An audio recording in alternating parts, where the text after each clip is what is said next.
आप लोग यहाँ पर देख सकते हैं इसका जो कोड है कुछ इस टाइप का है।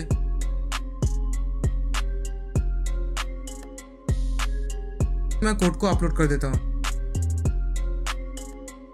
देखिए कोड अपलोड हो चुका है। अभी मैं मोबाइल पे वाईफाई और लोकेशन को ऑन करूंगा।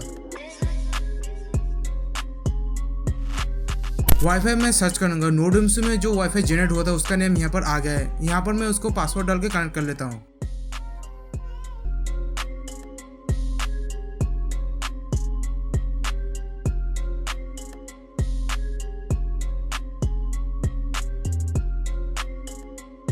तो देखिए कनेक्ट हो चुका है। अभी मैं मोबाइल पे रिमोट XY एप्लीकेशन ओपन करने वाला हूँ। तो ओपन होने के बाद यहाँ पर राइट साइड में एक प्लस का आइकन आ रहा है, यहाँ पर आपको क्लिक करना है। तो क्लिक होने के बाद यहाँ पर वाईफाई पॉइंट का जो ऑप्शन आ रहा है यहाँ पर आपको क्लिक करना है। क्लिक होने के बाद देखिए नोड MCU में जो वाईफाई जनरेट हुआ था उसका नाम यहाँ पर आ गया, यहाँ पर आपको क्लिक करना है। तो क्लिक होने के बाद देखिए इसका जो रिमोट है यहाँ पर ओपन हो चुका है।